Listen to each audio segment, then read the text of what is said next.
O hidden light, shining in every creature, O hidden love, embracing all in oneness, may each who feels himself as one with thee know he is also one with every other.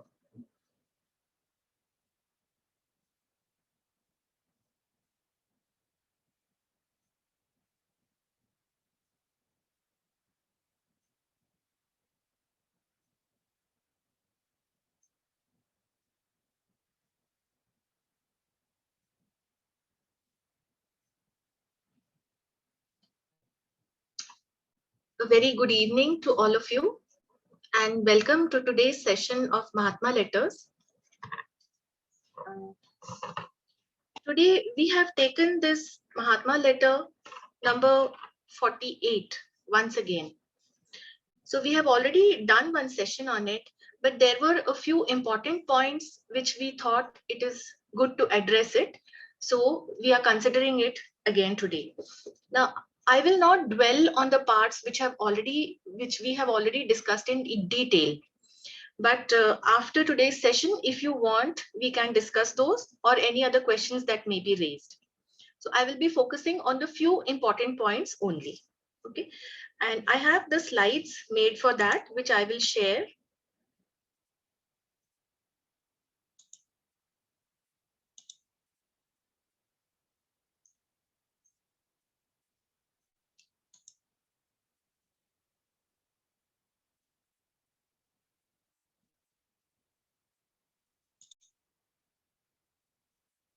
Okay.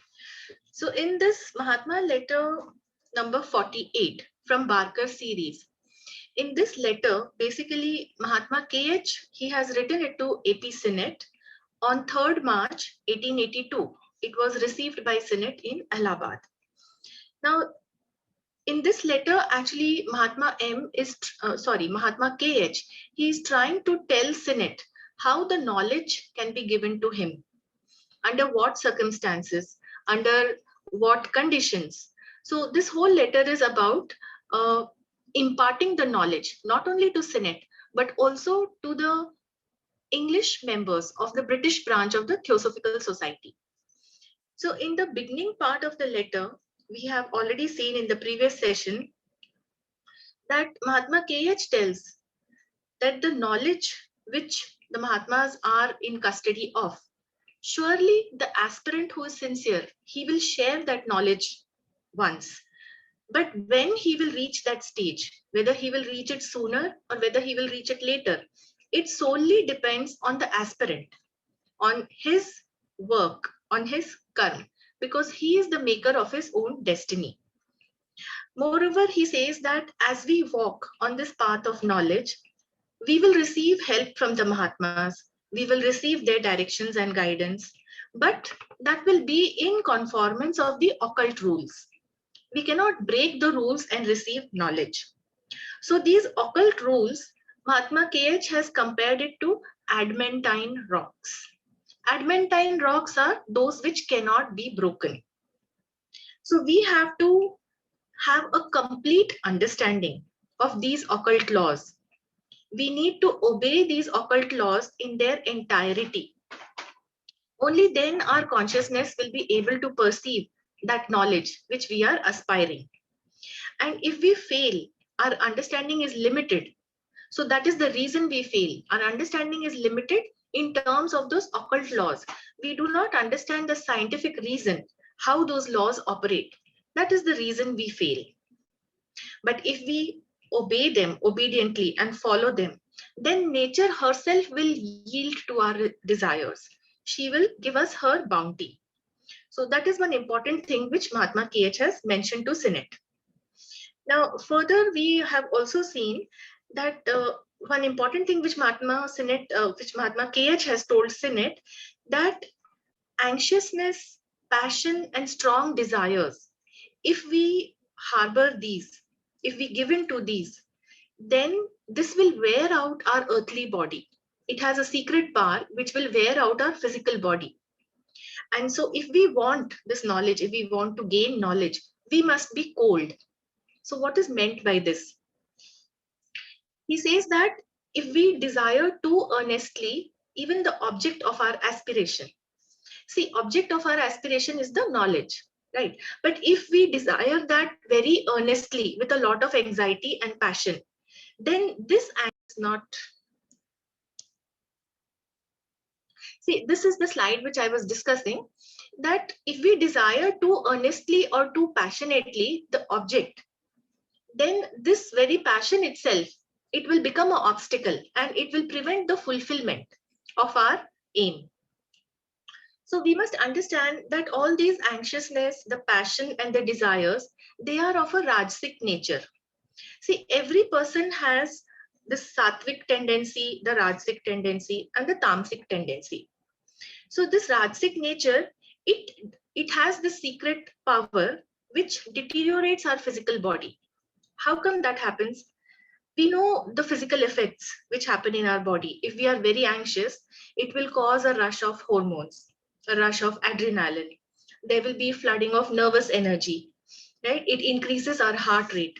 So all these things, they deteriorate our physical body.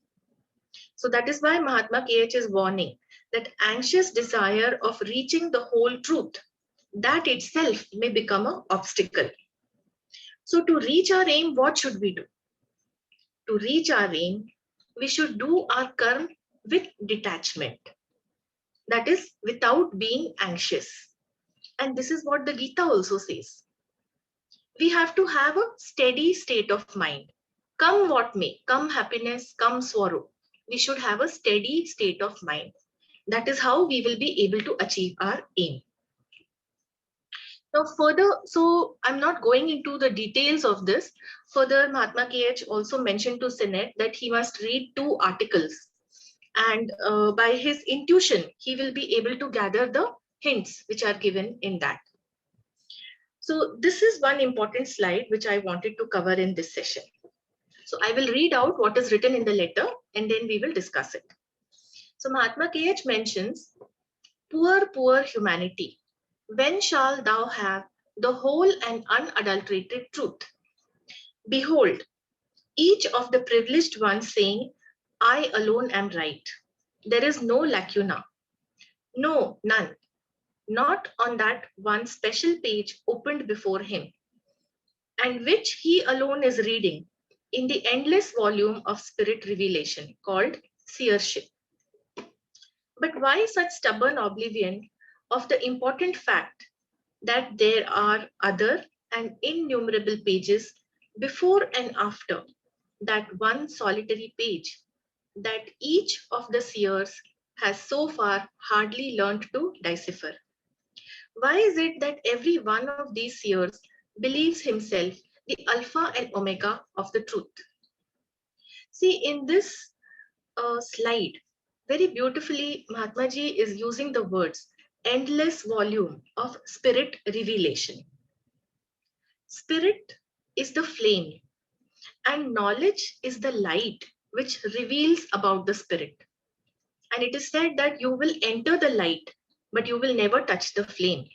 This is mentioned in Light of the Path, Light on the Path. So we see the spirit is eternal. And this path of knowledge, it is like an endless book, endless volume. And it tells us about this, it gives us knowledge about this spirit.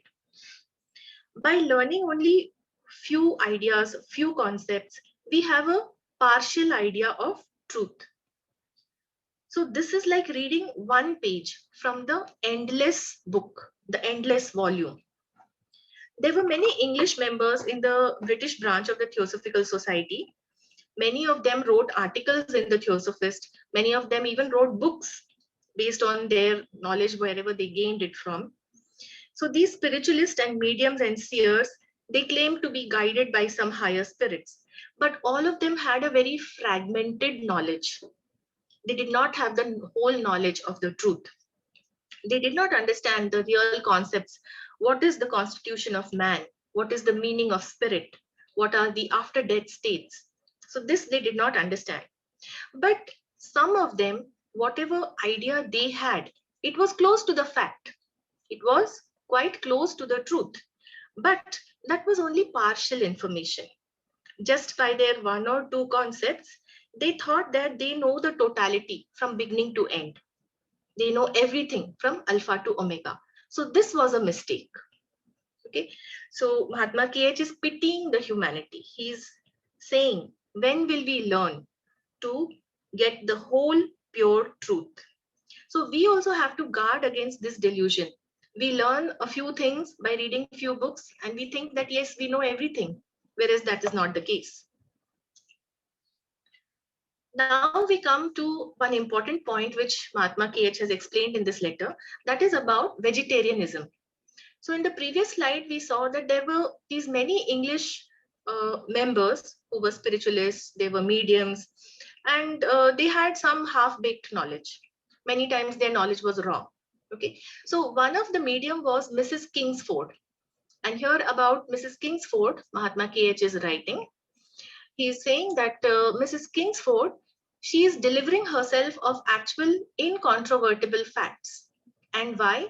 Because both Maitland and herself, as well as their circle, they are strict vegetarians. While SM is Stanton Moses. SM, he is a flesh eater and a wine and liquor drinker. Never will the spiritualist find reliable, trustworthy mediums and seers, not even to a degree, so long as the latter and their circle will saturate themselves with animal blood and the millions of infusoria of the fermented liquid. So this Mrs. Kingsford, she was a spiritualist and she was a medium, and she was able to give some incontrovertible facts, meaning some undisputable facts when she was communicating with her with the spirit. So she gave some information which was close to facts. She said two things. The first thing that she said is that immortality is by no means a matter of course for all.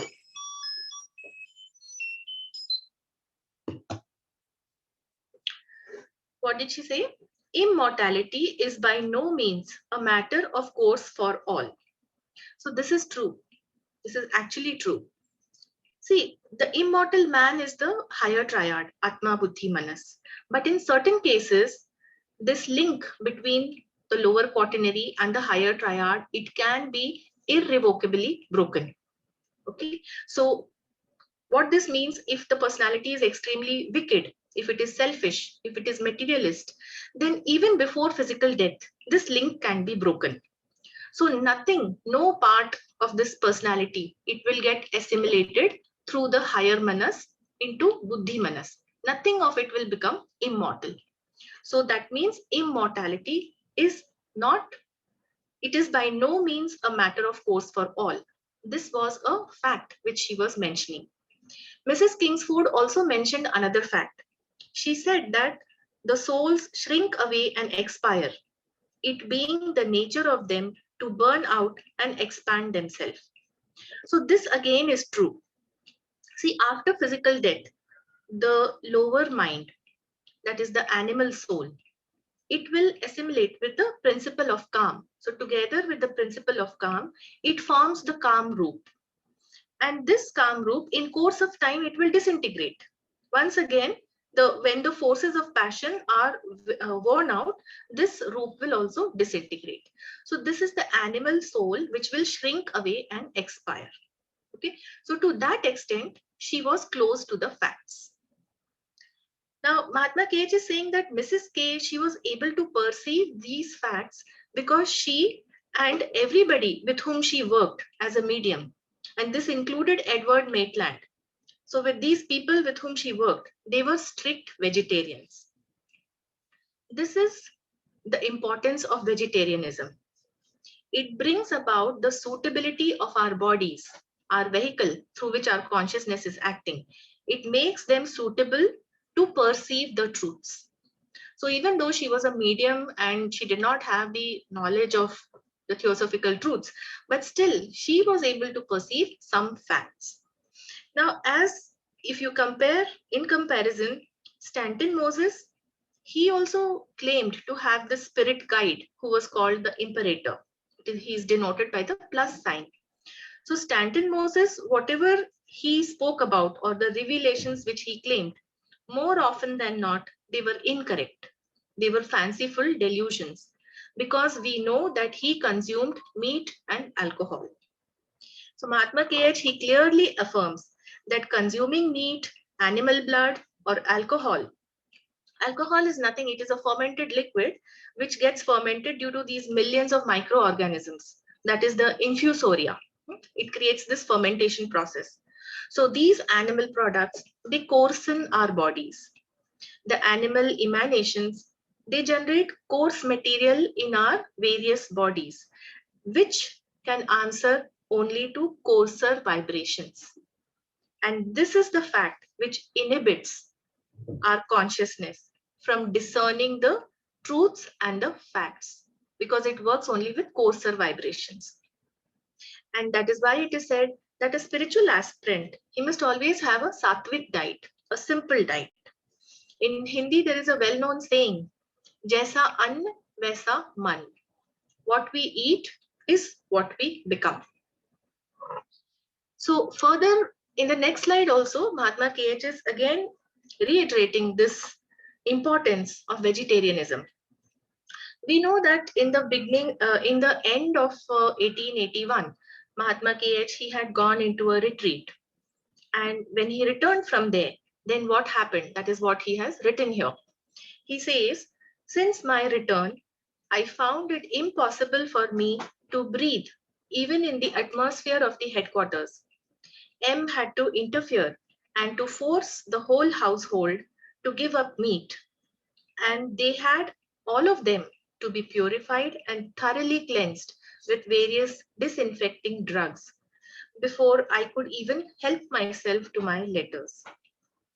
And I am not, as you may imagine, half as sensitive to the loathsome emanations as a tolerably respectable disembodied shell would be, leaving out of question a real presence, though but a projecting one.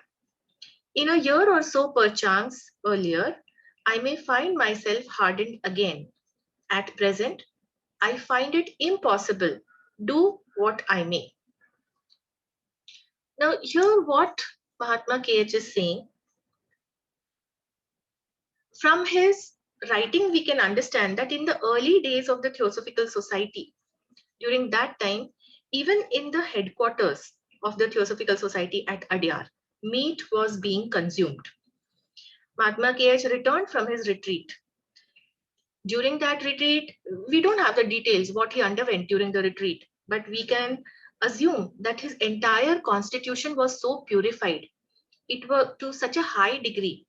He was in tune with those fine and subtle vibrations that he could not stand the coarse vibrations in the atmosphere of the headquarters.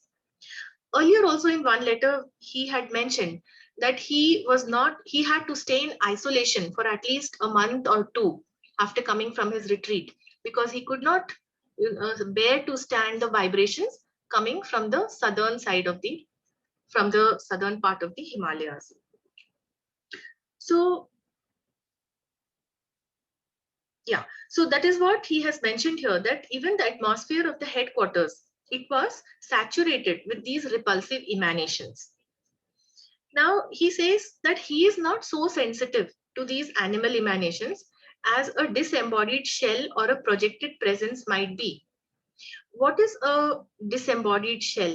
That too he is saying a respectable disembodied shell. See, shell is an entity in Kamlok. After the physical death, it is separated from the higher triad as well, and also the physical senses, they are also perished. So shell is an empty shell. It has the tendency of the personality when it was living. Now, if the person was virtuous, then the shell will also behave or act in the same way. Okay, so if the personality was a good and virtuous personality, vegetarian, maybe not eating meat, and so after the physical death, even this shell, it will not be able to withstand or bear the animal emanations. Similarly, a projected presence. What is a projected presence? Projected presence is the thought body. It is the Mayavi Roop. When we say that the masters would visit some member in his astral form. That was the Mayavi Roop of the master. So a projected presence, it is the thought body which is projected by the thought and willpower of the adept, and it can be projected at any distance. Okay, and he projects his higher principles through them. So obviously these higher principles also, they are too virtuous. They do not have any coarse material in their composition, and they cannot stand these coarse vibrations. So Mahatma KH is saying that I am not so sensitive like a projected presence or a virtuous shell, but still I could not withstand the animal emanations and the coarse vibrations from the headquarters. Moreover, he could not even read the letters which were coming from there. This communication was continuously happening between the members and the Mahatmas, but those letters, they were also containing those vibrations. Then in the end, Mahatma M, he had to intervene to stop all this. All the people of the headquarters, they were cleansed. They were cleansed with various disinfecting drugs. So perhaps these might have been some medicinal herbs. And we may also note that in our own daily lives, we are regularly impacted by such atmosphere.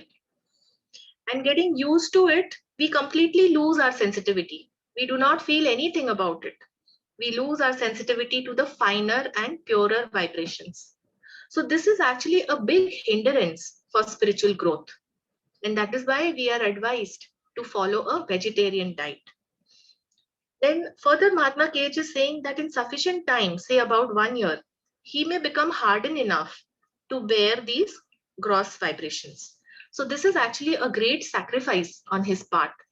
You see, he underwent that retreat and he was able to raise his constitution to such a high level that he couldn't tolerate the coarse vibrations.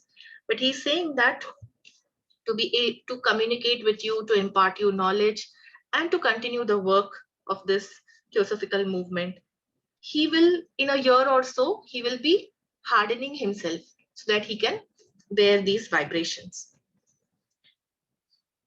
Now, further in the letter, in this slide, Mahatma KH, he has compared the seers, mediums, and spiritualists of different eras, of different times.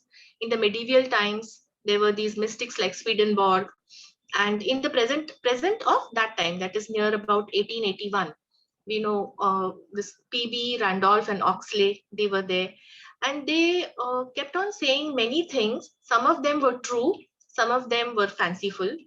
So the mediums and clairvoyants of the type of Stanton Moses, whatever these kind of people they said, it was often incorrect.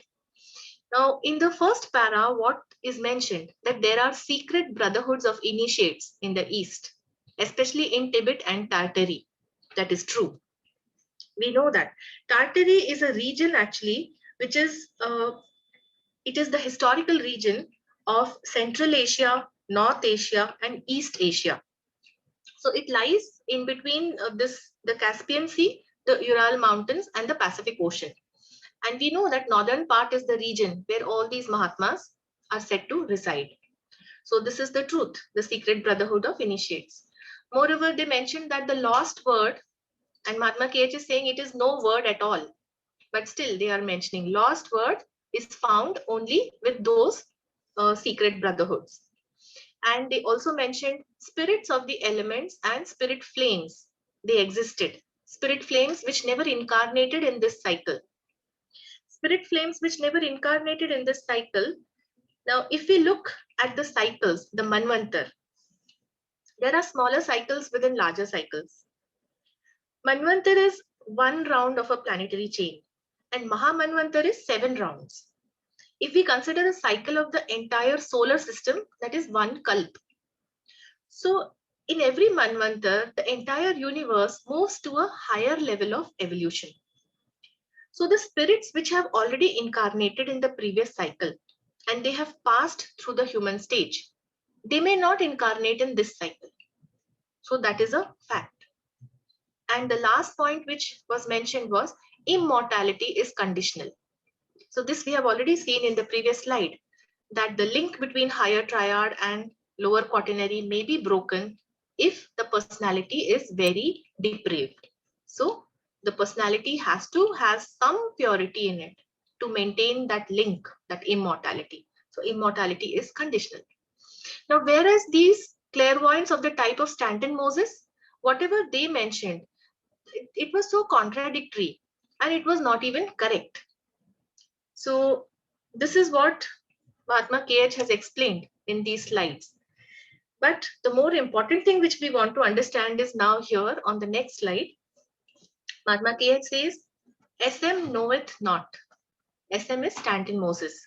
He knoweth not, for as his spirits he thinks, repeatedly reminds him, you do not appear to have gathered rightly what we said.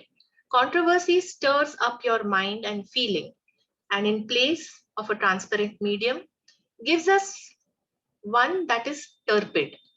We require a passive mind and cannot act without it.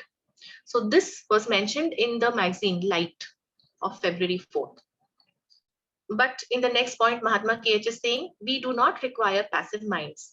On the contrary, we are seeking for those most active, which can put two and two together once that they are on the right scent. We will, if you please, drop the subject. So this is one very important thing to note. Theosophy does not require passive minds. Stanton Moses, he claimed he had a spiritual guide who was the imperator, denoted by the plus sign. And supposedly that imperator told Stanton Moses that he needs passive minds through which alone he can act. Now, what do we mean by passive mind? It is true that when the mind or the will of a person is not active, it is passive, then another elementary or even a higher spirit can overshadow and act through the lower principles of that person. See, I will repeat it. It is very true. When the mind or the will of a person is not active, when it is passive, then another elementary or a higher spirit, it can overshadow and act through the lower principles of that person. And this is exactly what was happening in mediumship. The medium himself would render his mind passive, and then the shell would act through the lower principles of that medium. So that is one case of mediumship. We know of another case also. Henry Steele Olcott, in his old diary leaves, he writes, when HPB was writing her book, The Isis Unveiled, and also Secret Doctrine, so many times she was overshadowed by her master. So that was not in a negative way. That was because HPB was so devoted to her masters, and the masters wanted to get this knowledge out into the society through her, and they wanted her to write the book. It has so much, such a vast amount of knowledge that she couldn't write it by herself. So many times the master would overshadow HPB, and through him, the book would be written. So that is the meaning of having a passive mind. But that is not what Theosophy wants. Theosophy doesn't require passive minds. On the contrary, Theosophy requires the most active, seeking and inquiring minds. When we study this knowledge which is given out by the Mahatmas, when we study it with this inquiring attitude, then in that case, we are on the right track, on the right direction. And intuitively, we can arrive at the correct knowledge. This is what the Mahatmas require. Our intuition has to be awakened. Even HPB has mentioned that Theosophy is not for the mentally obtuse. So we have to make that mental effort. We have to read the things by ourselves. We have to contemplate. See, Shravan, Manan, Nididhyasan. So we have to do that Shravan and that Manan. That contemplation has to be done by us. So this was one important point of the letter, that we don't require passive minds. We need active and inquiring minds. Next, we come to this point. This again, I will not cover in detail. It is already done. What Mahatma KH is saying, that whatever is incomprehensible now, it will become self-evident to you if you continue studying. Your soul eye will awaken. That is your intuitive faculty, it will start awakening. It will illuminate your mind. Okay. And moreover, he tells Sinet that don't neglect the journal of the society. Journal of the Society is the Theosophist, the magazine. It is being published even till date. So in that journal, see, many people were publishing their articles, including HPB. She was the editor also, and other members of the British branch were also publishing their articles. But to Mahatma KH, most of that was incorrect. So he compares it to rubbish. That is manure. Manure is cow dung, right? So he compares it to rubbish. It was manure. But he says there are still a few pearls of wisdom, of occult truth, which can be occasionally discovered. So what would happen when the readers would ask questions? Many times the answers were given by the Mahatmas themselves, either through HPB or through some other Theosophical Society member. So those were the pearls of wisdom, and they would occasionally appear in this. That is why Mahatma KH is telling Sinet that don't neglect the journal, read it. Okay. And he says that just like the Englishmen, they might find they are not aware of the ways of the Siddha people. Siddha Purush is an adept. So they are not aware of the ways of the Siddha Purush. Similarly, just like how the Mahatmas find the articles written by these Englishmen as rubbish, as manure, the English people also might consider the Mahatmas as madmen because they do not know the ways of the Mahatmas. So it's okay. He does not care about it. But he says that at any rate, don't neglect the journal. Now, okay, so here is one important point. So we will do this slide in detail. So with the poor old journal, illuminated sentences may gleam out upon them at some time or the other, shedding a bright light on some old puzzling problems.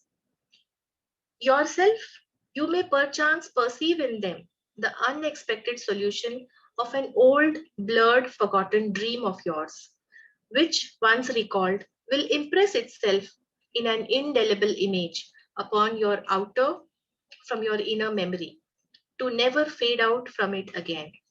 And this is possible and may happen, for our ways are ways of the madmen. So let us see what are the ways of the Siddha Purush. Siddha Purushes were called as madmen by the English. So what Sinet is advised, he was told not to dismiss the journal, that is the Theosophist, because sometimes it may contain pearls of wisdom. So it may contain the illuminating answers to his puzzling questions. Sinet always wanted this knowledge to be given to him, right? And he had so many questions. So through this journal, some illuminating answer might come to him. He might have had some questions which he might have forgotten also, like a dream. And unexpectedly, he will get a problem, he will get the solution to those. So what this means is, what we need to understand from this, that we meaning like the sincere aspirant, like Sinet, when we are asleep, even during the sleeping stage, the progress of the soul continues on the higher planes. On the higher planes, occult incidents occur. Learnings are happening. Teachings are being given. We may not be aware of it because all this does not come into the memory of the waking state.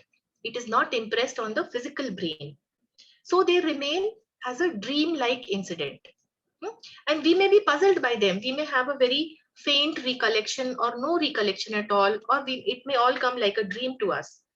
But when we are reading something, in this case, Mahatma Ji is telling the journal, the Theosophist. So when we are reading any of the theosophical book or the Theosophist or something, we may come across some illuminating sentence which will trigger those incidents which happened while we were asleep. And that dreamlike puzzle, it may become part of our waking memory and we may receive the answer to it.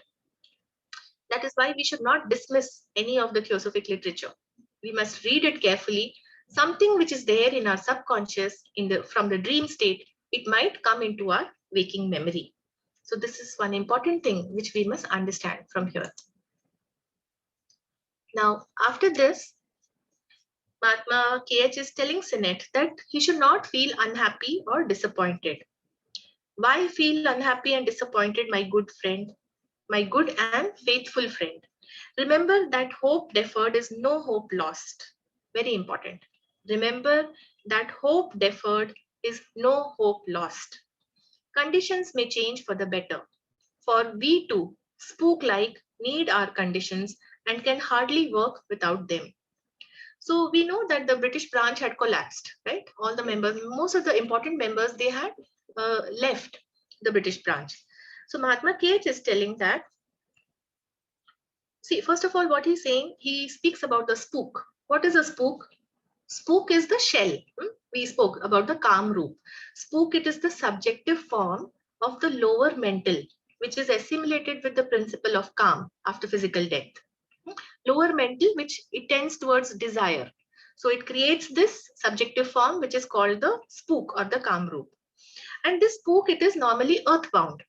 It will be earthbound if the personality was materialist. Otherwise, if the personality was virtuous, then this spook, it will be in a period of gestation, and after the forces of passion, whatever are they will wear out, the spook will also disintegrate. So the spook, it functions at the coarser level, gross vibrations. And what Mahatma K.H. is saying, by analogy, the Mahatmas work at a principles of higher level. They work at the level of higher principles, that is Buddhi Manas. So for them to function, for the Mahatmas to function and to guide us and to give us their teachings and knowledge, they require an atmosphere of pure and fine vibrations. Just like spook requires gross vibrations. But when Mahatmas have to work, they require an atmosphere of pure and fine vibrations. Else they cannot work. So because it was an atmosphere where people were eating meat, very coarse vibrations, Mahatmas could not work. He found it difficult to work in that atmosphere. So as a member of the Theosophical Society, it is our duty to purify ourselves in thought, word, and deed, and to provide this kind of higher atmosphere of finer vibrations in our lodges. Then only the Mahatmas can work through it. Okay, so it depends on us. That is why Mahatma Ji in the beginning he said, you will get the knowledge, but when, it depends on you. That is your karma. So due to this behavior of the English members and people like Alan Hume, the conditions were not right for the Mahatmas to give more knowledge, and Sinnett was disappointed. But Mahatma K.H. is saying that hope is not lost. It is only deferred, moved to a later time. And when the right conditions will come, then more learnings can be given. Okay, so these are actually the adamantine laws, the laws which cannot be broken. And we have to comply to them. Then only we can progress spiritually. Now, after this part in the letter, one entire original page of the letter is missing. This is mentioned there in the Mahatma letter portal, that one page from this original letter is missing over here. So we move to the next part of the letter, where in this part of the letter, actually Mahatma K.H. has mentioned difference in approach of the two Mahatmas, Mahatma M and Mahatma K.H. So what he wrote in the letter, Maurya, to enable you, as he says, to confront your enemies, the believers in the materialization of individual souls wanted me to acquaint you with the totality of the subtle bodies and their collective aggregate, as well as with the distributive aggregate or the sheaths. On the other hand, he says, I believe it is premature. Before the world can be made to understand the difference between the Sutratma, that is the thread soul, and the Tejas, the brilliant or the luminous, they have to be taught the nature of grosser elements. So Mahatma M wanted Mahatma KH to give Sinnett the knowledge so that Sinnett could confront the spiritualist. They are the enemies. Confront your enemies. Okay. So spiritualist who had a very false notion about communicating with the spirit. So Mahatma KH should give Sinnett that knowledge by which he can confront the spiritualist and tell them the truth. He could tell them what happens after death, what are the after death states and functions, and why communication with spirit is not possible. So this would include all the principles of man. This would include all the vehicles or the bodies through which this real immortal, the higher triad, functions. So all this knowledge is what Mahatma Maurya wanted Mahatma KH to teach Sinet. So what Mahatma KH is saying, that he thought it is premature.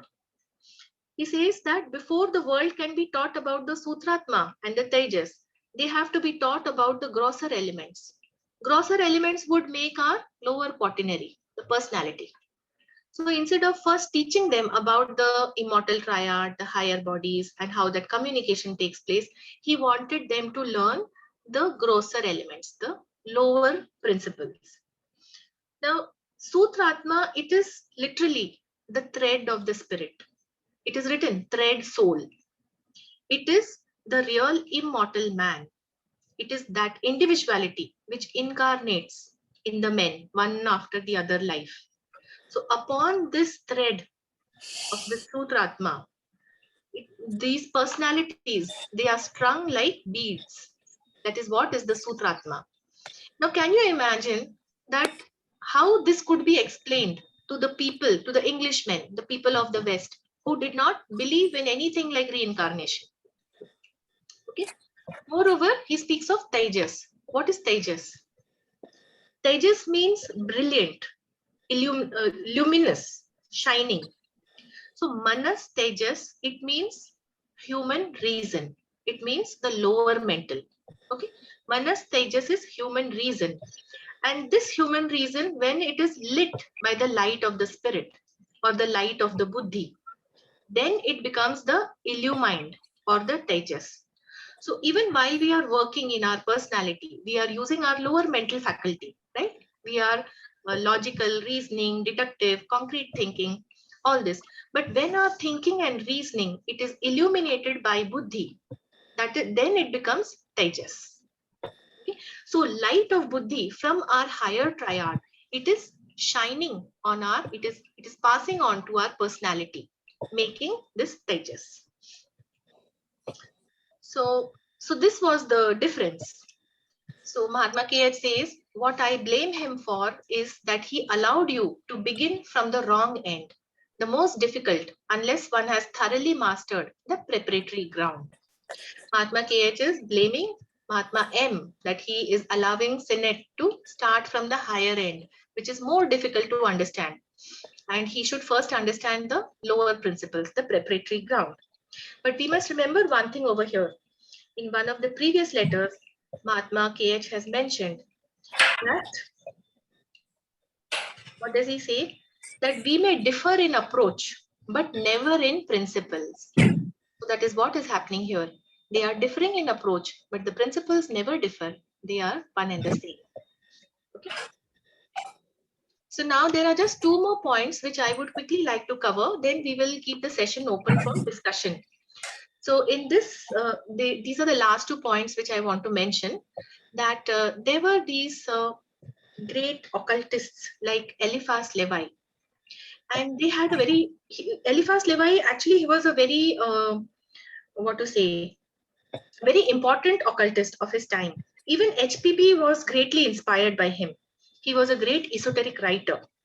But most of the people, including Sinet, they were not able to understand his writings. Why?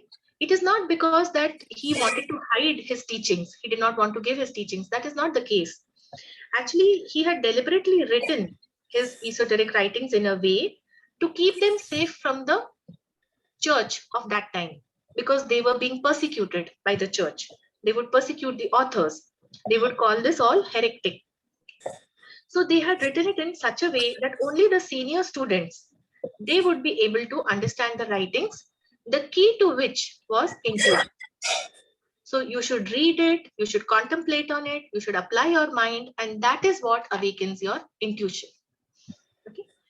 And this point, this last point says that the degree of diligence and zeal, this is what determines that whether you will be able to possess that buried treasure, the knowledge.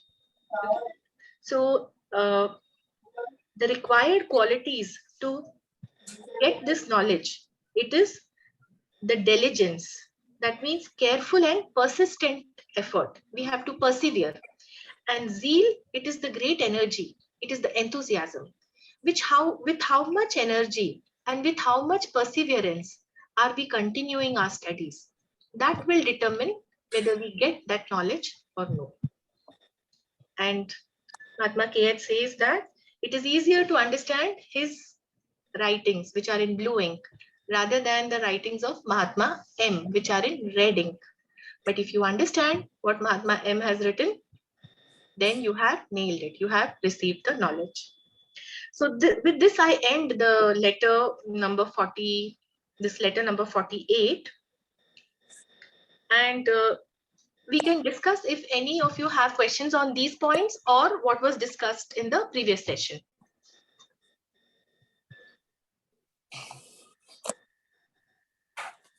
You see, in one of the previous slides, 1 minute, let me show that previous slide.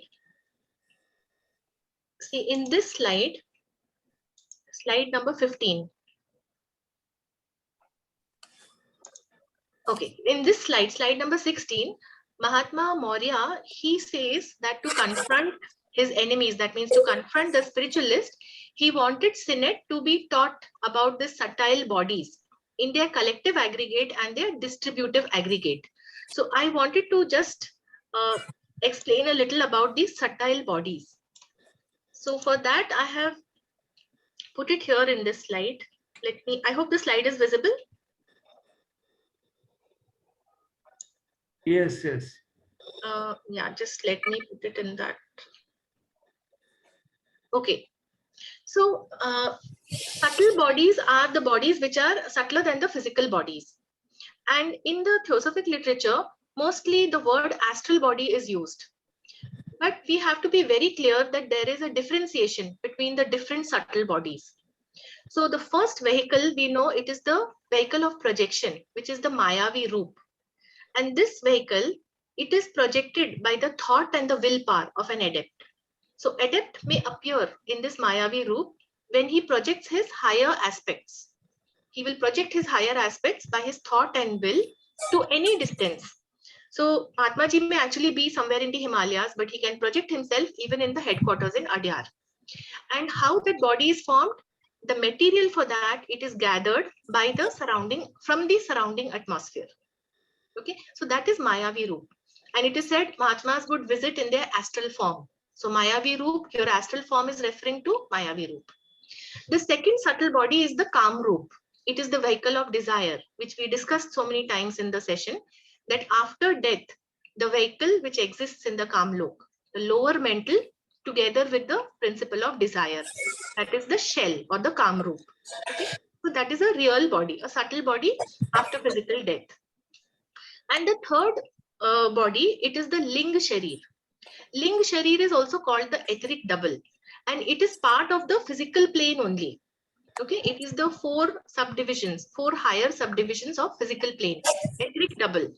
And this serves as the model for building our physical body.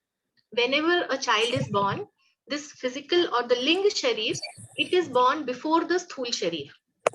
So we must clearly differentiate between Ling Sharir, Kam Roop and Mayavi Roop. But many times in English, it is just mentioned as astral body. In fact, I want to also mention that in letter number 49, there was a question about how the child is able to take the appearance of a person who is totally unrelated to the family. So that question was already answered by Brother Shikhar Agnihotri. So that floating image, it is impressed upon the soul memory of the mother. And just now what we have studied about this Ling Sharir, it is the model vehicle. The physical body is modeled based on the Ling Sharir. So that is the answer to the question. That Ling Sharir, it has a very plastic nature. It can mold itself to any image which is present in the astral light. Okay, astral light is just next to the surface of the earth. So it can mold itself to any image, whether that image is present in the astral light or it is present in the mind of some person. So if a floating image in the mental environment, it impresses itself on the mind of the mother, then the Ling Sharir can mold itself accordingly to that image. This is the Ling Sharir of the child which is going to be born.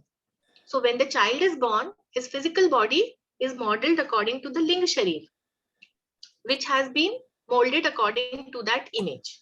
That is why child can resemble somebody who might be thousands of miles off, might have no connection. So this is another point which we can keep in mind when we speak about the Ling Sharir. And these three subtle bodies are the Mayavi Roop, Kam Roop and Ling Sharir. Right. Thank you very much. Now I will ask Meenakshi to please summarize the thing in Hindi. Namaste. Thank you, sister.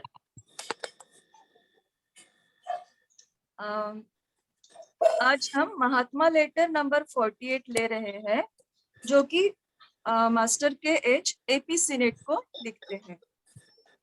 इस पत्र के हम कुछ महत्वपूर्ण points दे रहे हैं। तो senate की मास्टर्स द्वारा ज्ञान ग्रहण करने की लालसा व अधीरता पर मास्टर कहते हैं कि ज्ञान प्रदान होगा, लेकिन वह कब और कैसे होगा यह सिर्फ आप पर निर्भर करता है, मेरे चाहने पर नहीं, क्योंकि आप ही अपने भाग्य का ताना बाना बुनते हैं। ज्ञान प्राप्ति शायद जल्द ही हो सकती है या कदाचित कभी नहीं, लेकिन आप निराश क्यों होते हैं और संदेह क्यों करते हैं, ऐसा मास्टर कहते हैं। हम एक साथ इस मुश्किल मार्ग पर चल सकते हैं। हमें यदि मिलना है तो हमारे कठोर वज्र तुल्य गूढ़ नियम जो हमें घेरे हुए है, उसी के सहारे ही हमारी भेंट हो सकती है। यह एक कड़वी सच्चाई है जिसकी शिकायत की गुंजाइश नहीं। आप संदेह न करें, हमारे गूढ़ नियमों के अभेद्य शिखरों पर से ही, ना कि उसके तल से, अनंत ऐसे क्षितिज को व्याप्त करने वाले सत्य का साक्षात्कार करना संभव है। फिर वे कहते हैं कि आप हमारे गूढ़ नियमों के पीछे का तर्क और उनका संचालन, उनका कार्य जानने में विफल हैं, इसलिए वे आपको निष्ठुर, स्वार्थी और कठोर लग रहे हैं। यह नियम आपके मार्ग में बाधा है, ऐसा आपको प्रतीत होता है। हालांकि आपने अंतःप्रज्ञा द्वारा इन नियमों में सनातन ज्ञान के मर्म को पहचाना है। फिर भी यदि उनका आज्ञाकारी रूप से पालन करते हैं, तब उनसे धीरे धीरे आपको आपकी इच्छानुरूप फल मिलेगा। फिर वे कहते हैं कि कोई यदि हठपूर्वक प्रकृति के नियम भंग करता है तो अपने अपराध का वह खुद शिकार होता है, यहाँ तक कि उसके कड़ी मेहनत से हासिल अमरत्व को खतरे में डालता है। अति उत्कंठा युक्त उम्मीद अपेक्षा मार्ग पर अवरोधक ही नहीं बल्कि हानिकारक हो सकती है। दिल की प्रत्येक तेज धड़कन शक्ति को क्षीण करती है। जो सत्य प्राप्ति का इच्छुक है, उसे लालसा, अति उत्साह, स्नेह, अनुराग इनमें लिप्त नहीं होना चाहिए। यह विकार अपने गुप्त प्रभाव से भौतिक शरीर को क्षीण करती है। अपने उद्देश्य प्राप्ति हेतु उसे अनासक्त होना चाहिए। अपनी भावनाओं के प्रति उदासीन होना चाहिए। वह अपने लक्ष्य के प्रति, उद्देश्य प्राप्ति के प्रति बहुत उत्सुक न हो या बहुत जोश न हो, नहीं तो वही चाह उसके ध्येय पूर्ति में अवरोध उत्पन्न करेगी। फिर मास्टर कहते हैं कि थियोसॉफिस्ट के अगले अंक में से 2 आर्टिकल्स एलिक्सिर ऑफ लाइफ और डब्ल्यू ऑक्सले का फिलोसॉफी ऑफ स्पिरिट आप जरूर पढ़ें, जिसमें आपको एक से अधिक संकेत मिलेंगे जिसे आप आपके अंतःप्रज्ञा द्वारा समझे। अंग्रेजी साधकों में से एक डब्ल्यू ऑक्सले ही है जिनका सत्य की तरफ झुकाव है और उनमें हमारे अभियान को प्रभावी रूप से मदद करने की क्षमता है। फिर वे कहते हैं कि गरीब बेचारी मानवता संपूर्ण सत्यता का बोध तुम्हें कब होगा? खुद को सर्वश्रेष्ठ समझने वाले वे ही सही होने का दावा करते हैं। मास्टर कहते हैं कि जिन्हें ज्ञान की झलक मात्र मिली है, ऐसे लोग केवल वे ही ज्ञानी होने का दावा करते हैं, लेकिन उन्हें यह विस्मरण होता है कि ज्ञान की किताब में से उन्हें सिर्फ एक पन्ने की झलक मात्र मिली है, जिसके पहले और बाद में अनगिनत पन्ने हैं, जिनका बोध करने में दृष्टाओं को शायद ही सफलता मिली है। फिर भी वे क्यों खुद को सर्वज्ञानी समझते हैं? मिसेस किंग्सफोर्ड सही तथ्यों को प्रस्तुत कर रही है, ऐसा मास्टर कहते हैं, क्योंकि वे और मेटलैंड और उनके समूह के सभी कट्टर शाकाहारी हैं, जबकि स्टैंटन मोजेस एक मांसाहारी और मद्यपान करने वाले हैं। स्पिरिचुअलिस्ट को विश्वसनीय मीडियम्स और दृष्टा तब तक नहीं मिलेंगे जब तक वे मांसाहार और मद्यपान करते हैं। बाद में मास्टर कहते हैं कि दीर्घ समाधि काल से वापस लौटने के उपरांत मुझे अड्यार के हेडक्वार्टर्स के वातावरण में भी सांस लेने में कठिनाई महसूस हो रही है। वे कहते हैं कि मास्टर एम को इसमें दखल देनी पड़ी। उन्होंने वहां रहने वाले सभी को मांसाहार छोड़ने पर विवश किया। उन सभी का शुद्धिकरण विविध द्रव्यों से किया। तभी मैं पत्र लिखने में समर्थ हुआ हूँ। भौतिक जगत के अपवित्र उत्सर्जनों को सहन करने में मैं तो सहिष्णु डिसेम्बॉडिड शेल से भी कम संवेदनशील हूँ। तब ऐसी परिस्थिति में वास्तव में उपस्थिति का प्रश्न ही नहीं होता। शायद 1 साल के भीतर मैं पूर्ववत हो जाऊं, ऐसे मास्टर कहते हैं। बाद में वे कहते हैं कि सभी रोसिक्रूशियंस, मध्यकालीन गुड़ ज्ञानी स्वीडनबोर्ग, पीबी रैंडोल्फ, ऑक्सले इत्यादि कहते हैं कि पूर्व में खासकर तिब्बत और टार्टारी में गुप्त सिद्ध संघ है। लुप्त हुआ शब्द, लॉस्ट वर्ड, जो कोई शब्द नहीं है, सिर्फ वहीं पर प्राप्त होगा। एलिमेंट्स के स्पिरिट्स और स्पिरिट फ्लेम्स जो इस साइकिल में कभी अवतरित नहीं हुए, और अमरत्व सनियम होता है। स्टैंटन मोजेस जो कि भ्रमित है, उन्हें यह लगता है कि इम्पेरिटर उन्हें बार बार बताते हैं कि हम आपसे जो बातें कहते हैं उसे आप सही ढंग से ज्ञात नहीं कर पाते।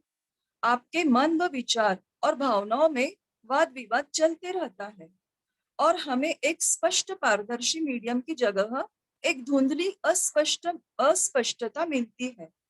हमें निष्क्रिय शांत मन चाहिए, जिसके सिवाय हम कार्य नहीं कर सकते।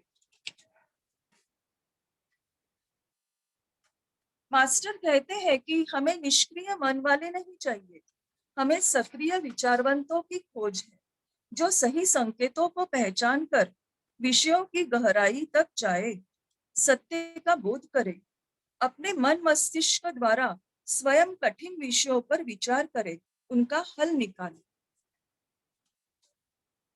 जो बातें अभी गहन लगती है वह स्पष्ट होती जाएगी, और आपकी अंतर्दृष्टि के सामने अनेक रहस्यपूर्ण वाक्यों का अर्थ स्पष्ट रूप से प्रकाशित होगा, जैसे कि मन के अज्ञान रूपी अंधकार का प्रज्वलित होना।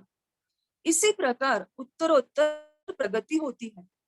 ऊपरी तौर पर अनाकर्षक दिखने वाले द थियोसॉफिस्ट के जर्नल को नजरअंदाज न करें, ऐसा मास्टर कहते हैं। आप उसके लेखों में छिपे ज्ञान और गूढ़ सत्यों की तरफ ध्यान दें।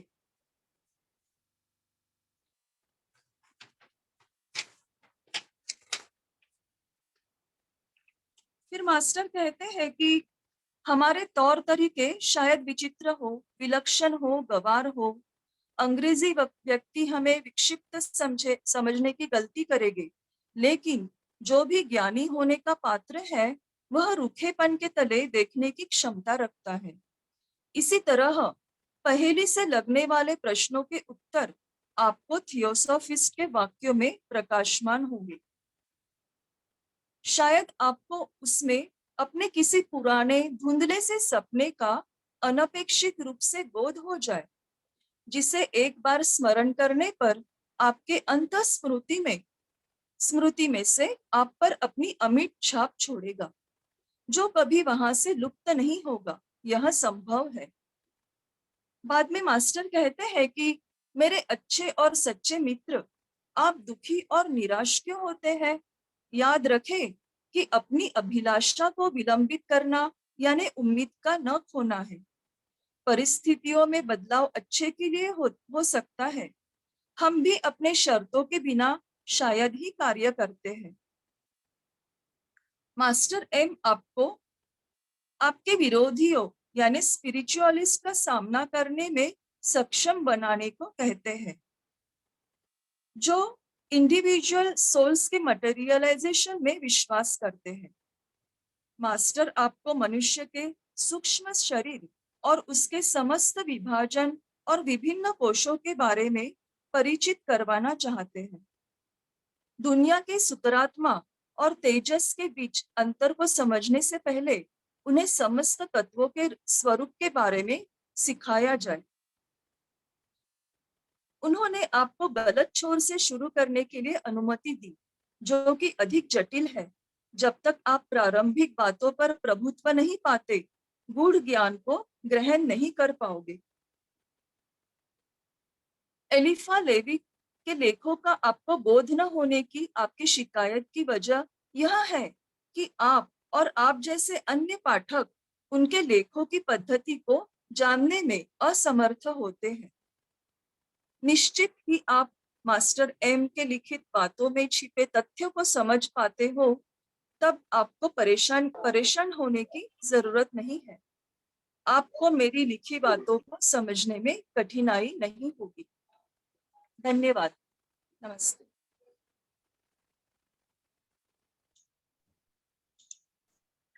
Meenakshi ji, thanks a lot for this wonderful translation.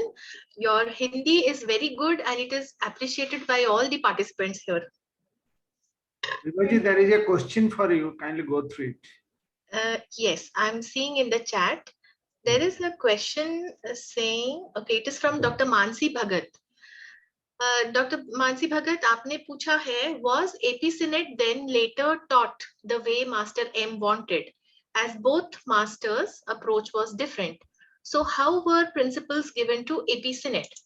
So actually, see, we are going through this master letters, and they have in Barker series, they are divided into sections.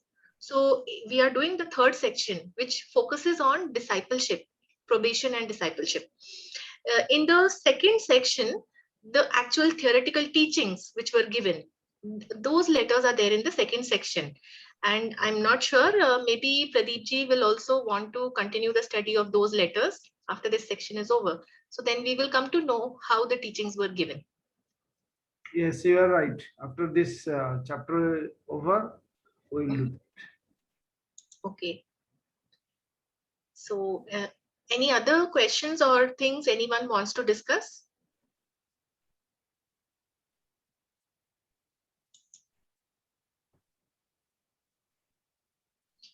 No further questions, so we can close. We can Right. So have the we closing will, prayers. Yes. okay.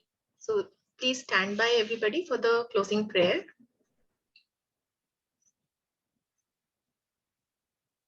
Om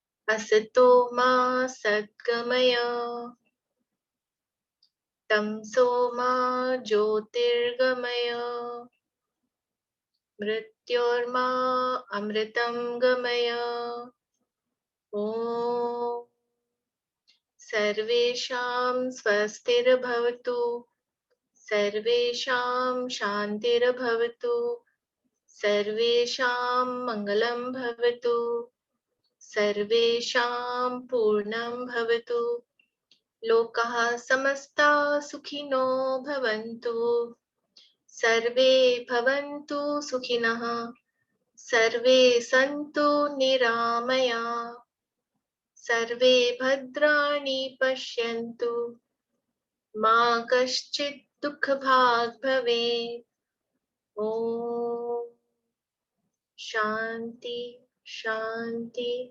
Shanti. Om.